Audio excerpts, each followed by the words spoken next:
Hello there, fellow cultists. This is DM Nell, and I am back with another episode of Shadow the Demon Lord Talk, otherwise known as Sodal Talk, and this is episode 70.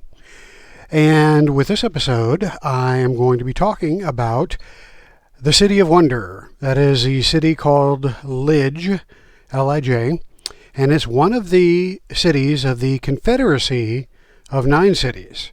Now, the Confederacy of Nine Cities is a portion of the empire, or used to be part of the empire. Now it's kind of independent, but it's a section of rule, I should say, that occupies the east coast of that continent. And it is probably the most interesting, to me, the most interesting area, civilized area, of the gaming world, simply because of the nine cities. And the nine cities are basically independent cities that have grown up or have been established and have grown, I should say, over the course of many hundreds of years. And as a result, they are pretty powerful and pretty prominent areas of civilization in this gaming world. So the Confederacy of Nine Cities basically is a loose confederation of nine independent cities. So the cities themselves are kind of independent from each other, but they are organized in similar ways. So each of these cities has what's referred to as an autarch. And the autarch is essentially the governor of the city-state. And the autarch, rules the local government for each of the cities. They rule for a period of 8 years or until they die. And essentially, all the autarchs and all of the nine cities of the Confederation are considered a plutocracy, meaning that the rich pretty much buy their way into power and into the government. So the way that works is kind of outlined in the core rule book. I'm not really going into that because this isn't a treatise on the Confederacy of Nine Cities, rather a focus on one of them. Now, in my personal campaign, I have used this city, Lij. I've also been to Chem, which is the city of gold, Nessus, the city of decay, and I think those are the only three that... Oh, and the Eads, the dreaming city. So those are the only four that my campaign has visited so far, but I do intend to take my campaign, my meta campaign, into some of the other cities. Each city has its own personality and has its own... basically what it's known as. So Lij is known as City of Wonder. And I'll talk about that more here in a second. The other nine cities include Azul, the City of Death. That's, City of Death. I mean, it's not a happy place. Come on, you don't call a happy place the City of Death. So that's Azul. Dis, the City of Chains, also not a happy place. Eads, the Dreaming City, is a happy place. The Chem, the Golden City, is a rich place. Lij, the City of Wonders, is what we just talked about. Nessus, the First City, also known as the City of Decay, not a great place. Pearl, the City of Thieves, again, not a great place. Kif, the City of Blood, and Set, the City of Gods. So I didn't say they were happy places, I just said they were interesting places. So some are happier than others. Lij is a happy place. Because it is a place where people go to in order to be free. It was established on the premise of freedom of thought, freedom of expression, freedom of experimentation. And so for 1,000 years or so, it has been a bastion of that. It's also a center of learning. The very first university was built in Lij, and it's called the Academy of Occult Philosophy. And I would say that Lij is also one of maybe 2 or 3 cities in this campaign world that are technologically advanced. Um, and they develop a lot of technology here in this city. I would also probably go so far as to say that Foundry in the northern reach is also highly technically advanced. And there might be a couple other places, but those are the two big technology-based cities in this campaign world. But the City of Wonder is truly a potpourri of different types of technologies. So first of all, the Academy of Occult Philosophy is a learning center for learning magic, as the name would suggest. And so, I'd say most formally trained wizards probably have gone through the Academy of Occult Philosophy. But that's not the only power center in the city. The city actually has three power centers. It's got the Academy of Occult Philosophy. It's got the guilds, which is made up of numerous guilds. And then it has the autarch, or the local government. So I'm kind of jumping around a little bit. Maybe I should start at the beginning. So let me back up a little bit. So arcane history, and I'm going by the obviously I'm going by the supplement that Schwab Entertainment's put out. And incidentally, while I'm backing up, let me also point out this lovely picture of this airship city. Now, this is not official artwork for Lidge. This is up here, but this is not. This is actually pulled off of Deviant Art, and the artist is Min Gwyn. Not sure how to pronounce that, but I really dug it. So, and it's very reminiscent of what I would picture the City of Wonder to look like. So this is one piece of art, and I'll show you another one here in a little bit that makes me think about what Lidge would look like. So buying this supplement on Drive-Thru-RPG is highly recommended. All the 9 cities is highly recommended because they are all very evocative, great places for your adventurers to either start at or adventure through. Lots of adventure hooks, which we'll get to in a little bit. But this particular one has been out for a few years. In fact, this came out in 2019, so a couple years back, 3 years back. And so, yeah, it's a really cool place, and it's actually my favorite of the 9 cities. So it's got a long history. It's been around since the first days of the Empire, and it attracted, like I said, people seeking freedom from the oppressive other parts of the continent. And so it grew as an independent city for that purpose, and the academy was established, and soon it was drawing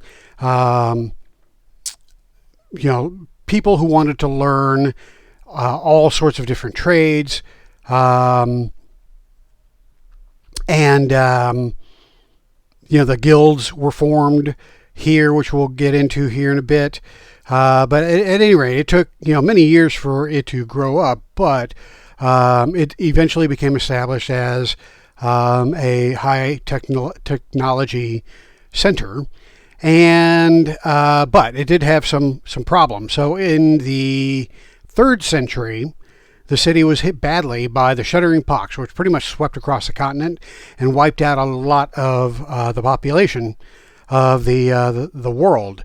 But this plague hit Lidge hard, like it did everybody, all the other places of the continent, and I think it slew about a quarter of the population of Lidge.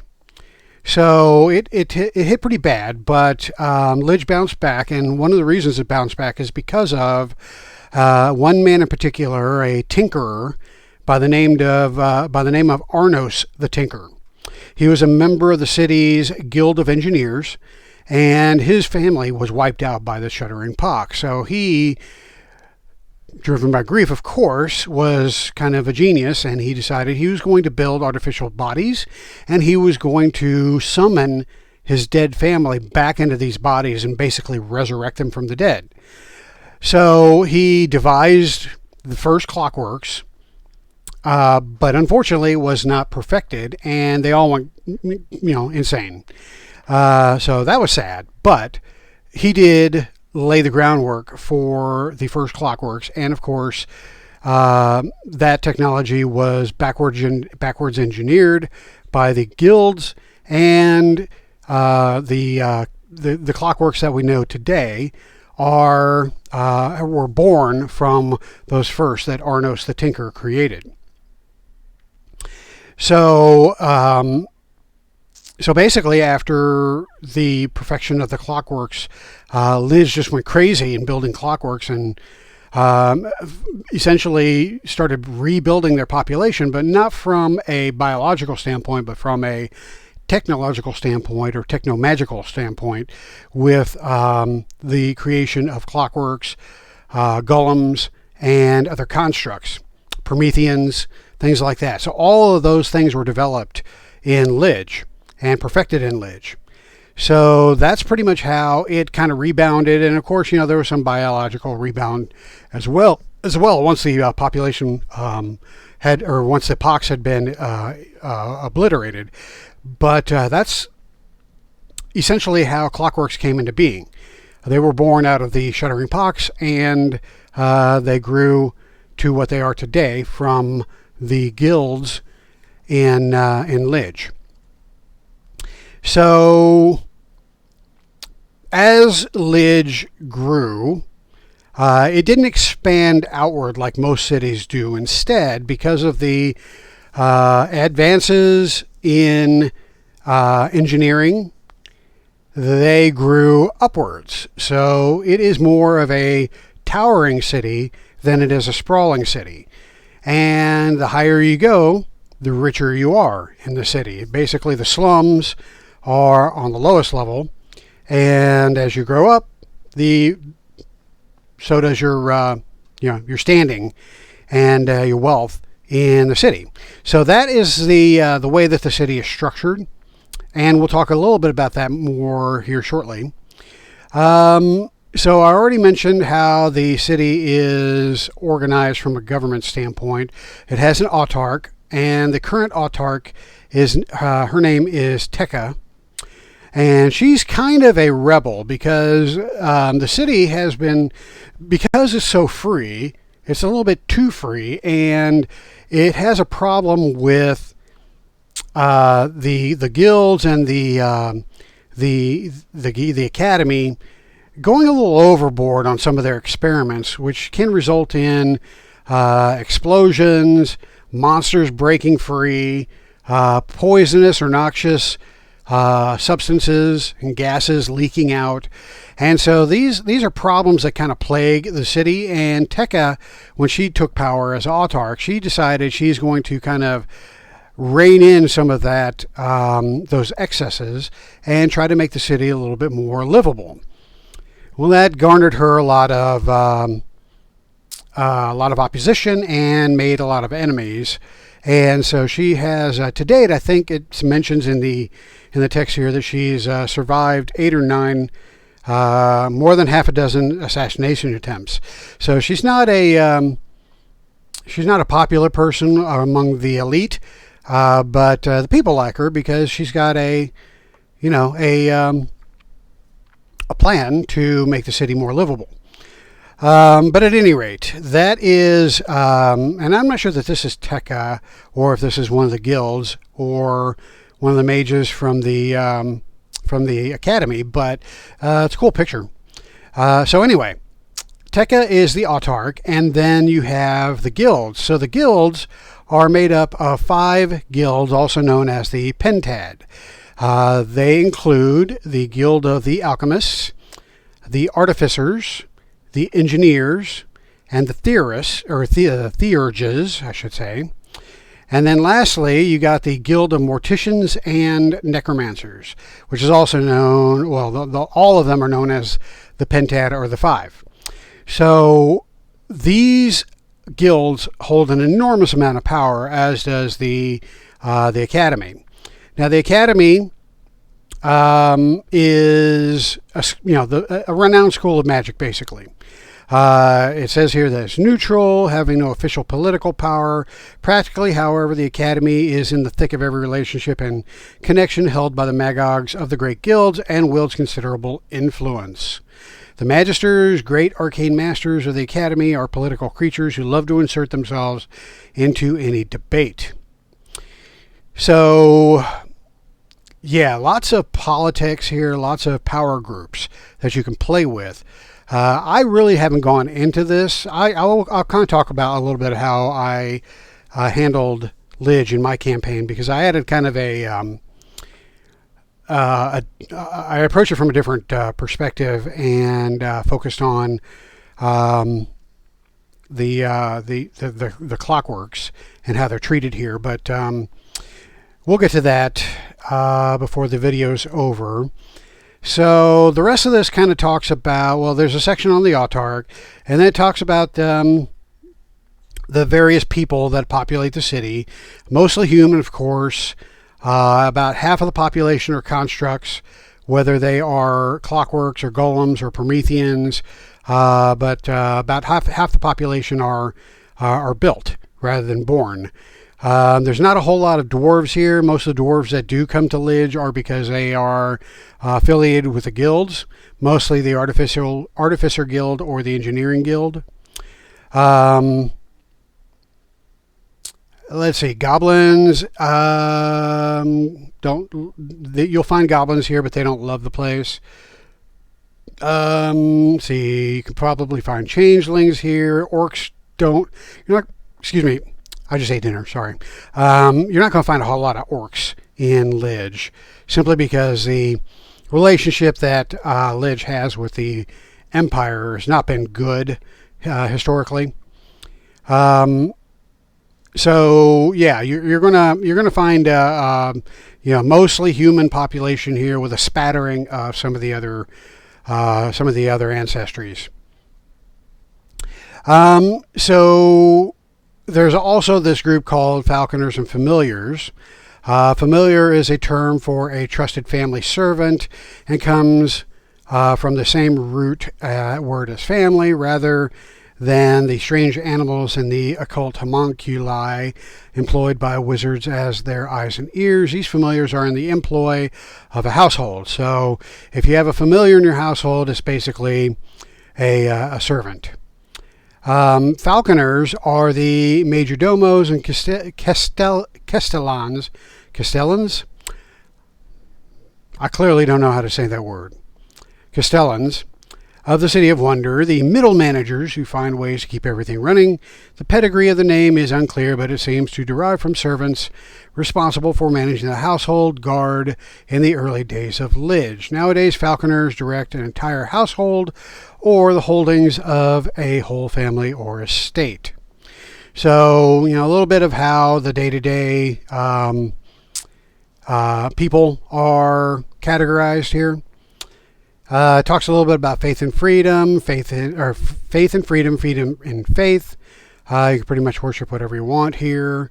Now, Blessed Astrid is known for having spent some time in the city of Lidge, and in fact, when she was being persecuted for her beliefs, she came to Lidge to kind of escape that. And while she was here, she really kind of perfected her creed and her religion, but she never really did find a following here in Lidge, so you're not going to find a big presence for the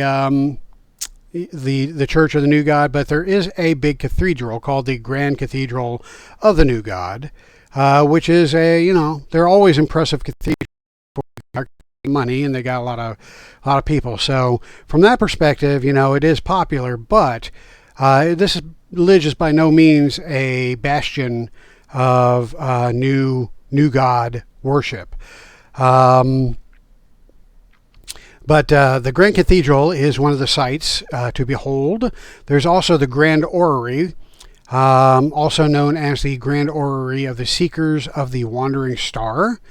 And it's an observatory. It is the tallest tower in Lidge.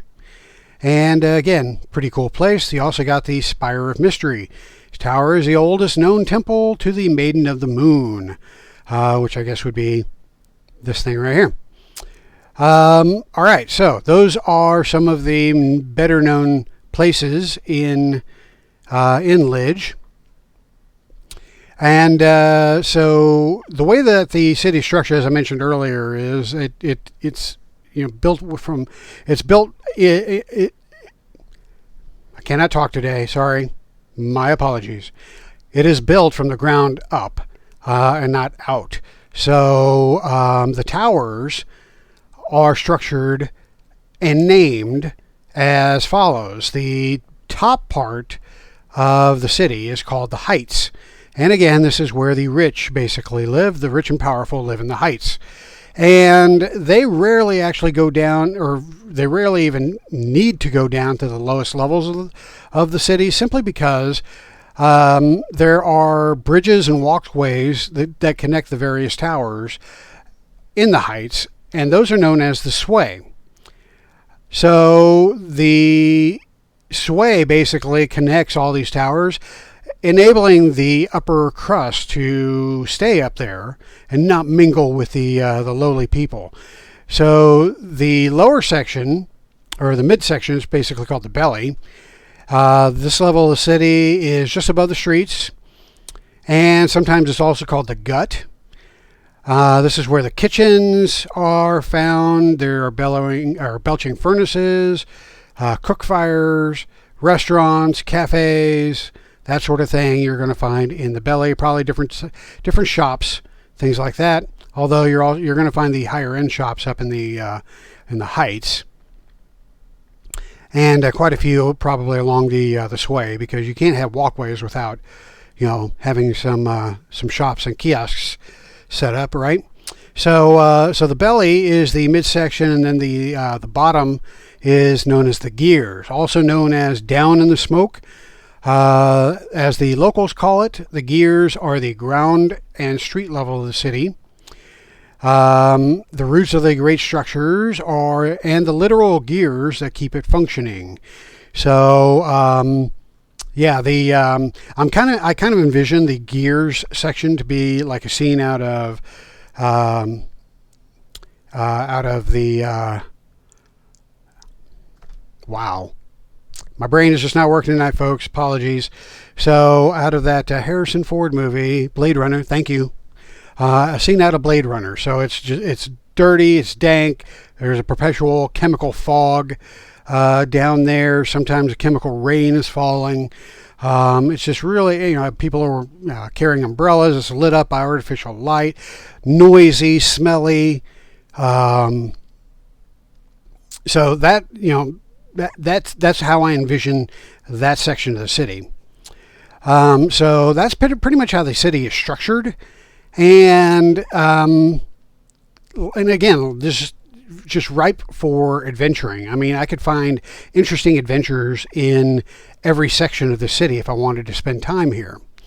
So if you can't think of anything to do, there's, of course, in the supplement, a random table, to help you come up with strange occurrences that may be happening at any given time. It also has adventure ideas. And if you want to actually create your character from the city, there is a table here to help you with that as well. Okay, so that is the City of Wonder. Now, a couple of points of interest. I mentioned Astrid as being one of the famous people to come from the city, or to have spent time in the city. She spent a few years here. But there is another group that was formed, and I kind of talked about it in my last video when I was talking about the Black Sun Dawn. But the city is also known for an infamous group that infamous cult that was formed here and hunted down by a famous group of magicians. And see if I can find that section here. Let's see here. So, yeah, here we go. So it was during the Summer of Madness, and one of the famous personalities, Sayal Refrema, a witch of puissant power, gathered a convocation of the great magicians of the city to hunt down this hidden menace. And that hidden menace was, of course, the Cabal of the Black Sun, led by Rathran Crux, which I talked about in the last video. So that whole thing happened here in Lidge, and that's a huge part of the history, even though it only took place over a summer. It left a lasting impression on the history of the city.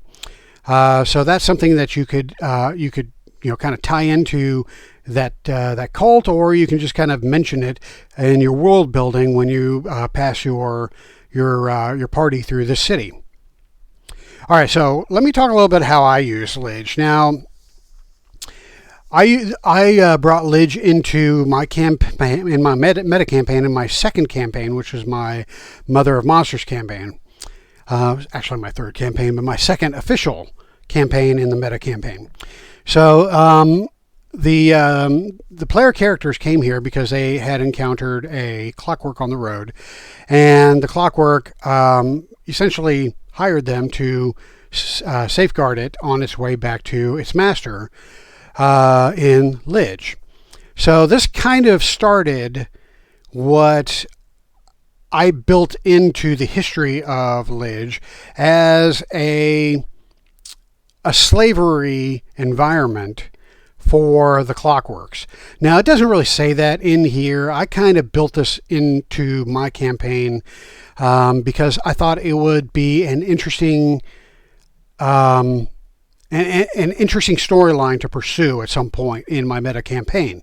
And so essentially clockworks being built are treated as property in the city of Lidge. Now, once you get outside the city of Lidge, clockworks are treated differently, but they're really not treated well anywhere they go because they're viewed as artificial people, which they are, but they are animated by a living life force. So, it's kind of, if you're a clockwork, you're artificial, but you got a living soul that's, animating this form. So, you can understand how you would feel a little bit persecuted, especially if you're considered somebody's property. And in the city of Lidge, all clockworks, Prometheans, and constructs are property. And so when I brought my party in, they understood, based on the interaction with the clockwork that they met on the road, that this was the environment that they were going into. So basically, the city, half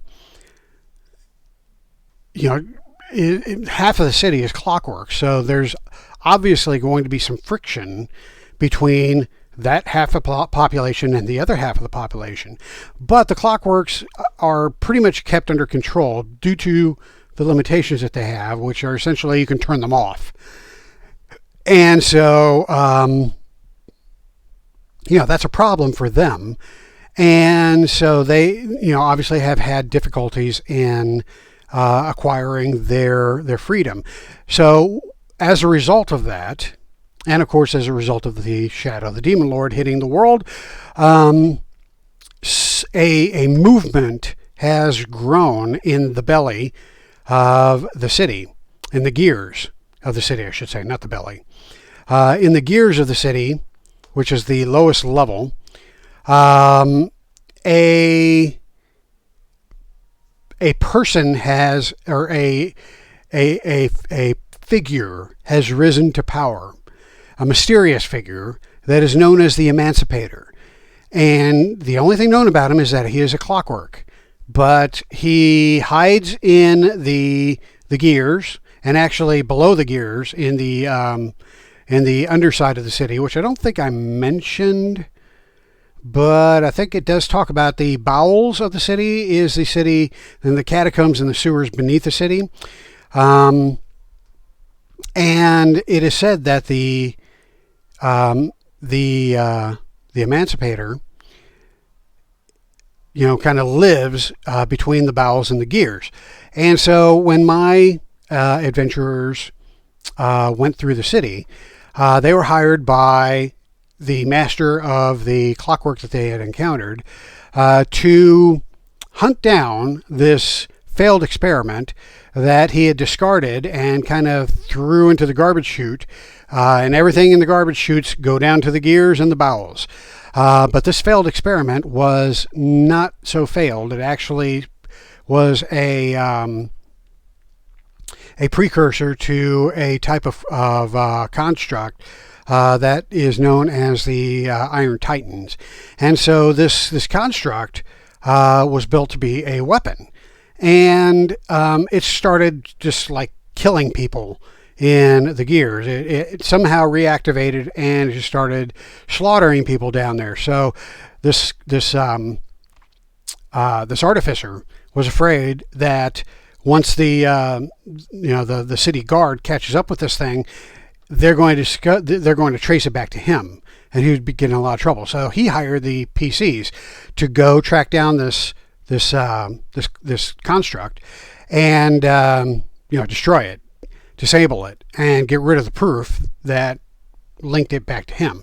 So if they go down into the belly, or they went down in the belly, and this is where they discovered that the Emancipator was very popular, because they saw different signs and different groups that were basically cheering on the efforts of this Emancipator, and they discovered that this monster, this construct, was actually being used by the Emancipator. So they had to find the Emancipator's lair. So they went down into the belly, or into the bowels, and they found the Emancipator's lair, and it was full of clockworks, and they fought, and they managed to defeat the Emancipator. They took the Emancipator's key, and then they left the city, and they actually bought the clockwork that they brought with them into the city, whose name was Unit 1. And they went back to the artificer, and they kind of got attached to Unit 1, so they basically bought it off of the artificer, and they took Unit 1 with them, and basically set him free, but he followed them along. Well, it turns out that the key that they took from the Emancipator actually held the animation spirit of the Emancipator. So at some point during the campaign, their clockwork got destroyed or dismantled.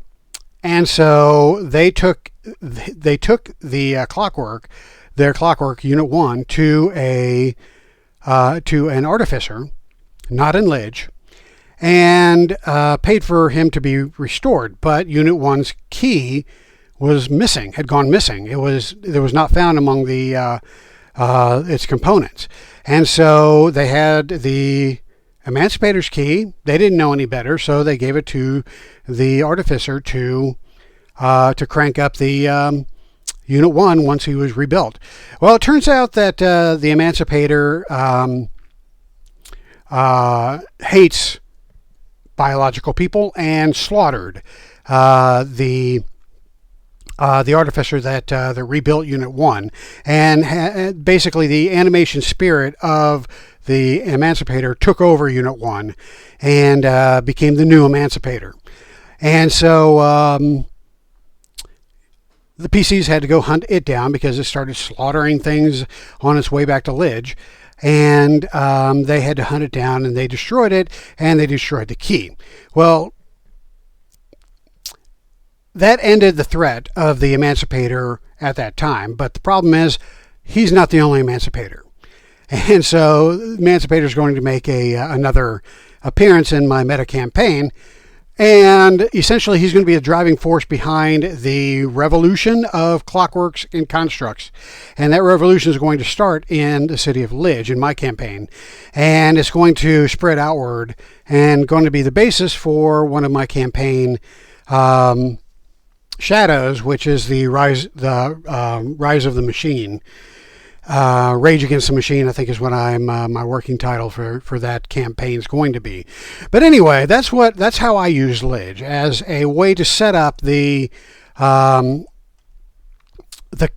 conflict between the artificial people and the biological people. But that's only one aspect of the City of Wonder. Like I mentioned in covering all this stuff, there's all kinds of ways you can use the city.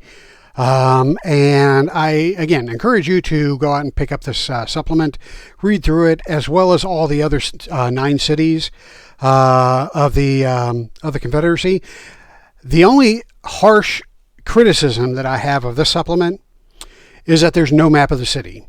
Every other, or just about every other supplement of the 9 cities has a map that comes with it, but this one does not.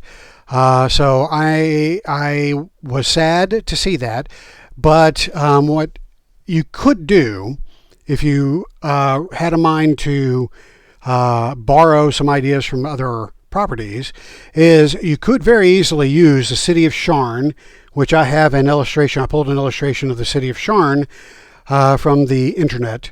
And Sharn, of course, is the city of towers in Eberron, which is a D&D campaign setting. And so you could very easily use that city's map for your City of Wonder in Shadow of the Demon Lord. In fact, if I ever go back to, or when I go back to Lidge, I will probably use this map unless I develop some form of spurt of creativity and decide to do my own map, but chances of that are slim to none because this would be a lot of work. But at any rate, this is good stuff to steal shamelessly from D&D, and it would fit the bill perfectly for your City of Wonder. And of course, credit to James RPG Art for the artwork for Sharn. Okay, so that is pretty much it. I do want to give credit where credit is due for the City of Wonder, writing and design by Steve Kenson. Robert Schwab, of course, behind the development, art direction, editing, Jennifer Clark Wilkes, proofreading, Jan Spite, maybe? Graphic design and layout, Kara Hamilton, and illustrations by Jack Kaiser, one of my favorite artists. So we can thank all those guys for the wonderful ideas that you will find in this supplement. Okay, that's it for the City of Wonders and Shadow of the Demon Lord Talk, episode 70. Thanks once again for following me on this journey. We will continue the journey with my next video. Haven't figured out what that's going to be yet, but I hope to produce it sometime next week. So until then, hail, Demon Lord.